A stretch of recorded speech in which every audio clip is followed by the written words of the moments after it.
ఈ స్తూపం మధ్యలో గౌతమ్ బుద్ధుడి అస్థికలు ఉన్నాయంట. ఈ స్తూపాన్ని నిర్మించినప్పుడే ఎంట్రన్స్ ను కూడా క్లోజ్ చేశాడు మౌర్య చక్రవర్తి అయిన అశోకుడు. దాదాపుగా 2300 సంవత్సరాల నుంచి ఎవ్వరూ లోపలికి వెళ్ళలేదు. లోపలికి వెళ్ళడానికి ప్రయత్నించినా ఎటు నుంచి వెళ్లాలో ఎవ్వరికి తెలియదు అనమాట.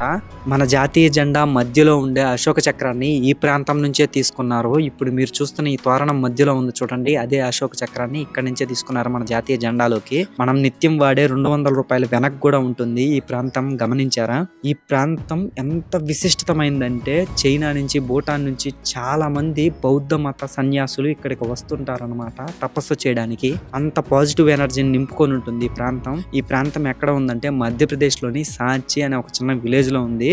దీన్నే సాచి స్తూప అని పిలుస్తారు. మన తెలుగు రాష్ట్రాల నుంచి ఇక్కడికి రావడానికి ముందుగా మనం మధ్యప్రదేశ్ లోని భోపాల్ రీచ్ అవ్వాలి. భోపాల్ కు వచ్చే ట్రైన్ డీటెయిల్స్ అని ఇక్కడ ఇస్తాను, ఒకసారి చెక్ చేయండి. లాస్ట్ వీడియోలు చూస్తే నేను ఆల్రెడీ భోజ్పూర్ లో ఉన్నాను. అక్కడ నుంచి భోపాల్ వచ్చి, భోపాల్ నుంచి బస్ లో సాంచీకి వచ్చేసాను. ఒక 30 కిలోమీటర్స్ ఉంటుంది. నాకు ఒక 50 రూపీస్ అలా పడింది. రోడ్ లోనే దింపేస్తారు. అక్కడ నుంచి కొండ మీద ఉంటుంది సాచి స్తూప. నడుచుకుంటూ వచ్చేయచ్చు. ఒక 1 కిలోమీటర్స్ అలా ఉంటుంది అంతే. లేదంటే ఆటోస్ కూడా వెళ్తూ ఉంటాయి. ఆర్కియాలజీ డిపార్ట్మెంట్ వారు మెయింటైన్ చేస్తున్నారు. ఇక్కడ ఎంట్రీ టికెట్ కూడా ఉంటుంది, అది కూడా తీసుకోవాలి. యునెస్కో ఈ ప్రాంతాన్ని ప్రపంచ వారసత్వ సంపదగా గుర్తించిందనమాట.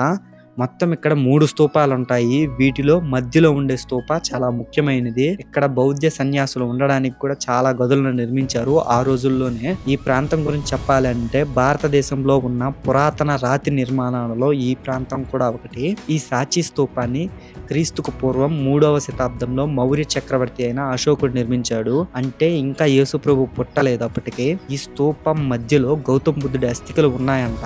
గౌతమ్ బుద్ధుడు చనిపోయిన తర్వాత ఆయన అస్థికలను అశోకుడు ఈ స్తూపం మధ్యలో పెట్టి ఈ స్తూపాన్ని నిర్మించుకుంటూ వచ్చారు. అప్పుడే ఈ ఎంట్రన్స్ కూడా క్లోజ్ చేశారనమాట. అప్పటి నుంచి ఇప్పటికీ ఎవ్వరూ వెళ్ళలేదు. ఈ నిర్మాణాన్ని చేయడానికి ముఖ్యమైన పాత్ర పోషించింది అశోకుడి భార్య అయిన దేవి. ఎందుకంటే ఈ ప్రాంతానికి కొంచెం దూరంలోనే విదిశ అనే ఒక ఊరు ఉంటుంది. ఆ ప్రాంతంలోనే పుట్టిందనమాట ఆవిడ. అదే కాక బౌద్ధ మతాన్ని స్వీకరించడానికి అశోకుడిని చాలా ప్రేరేపించింది.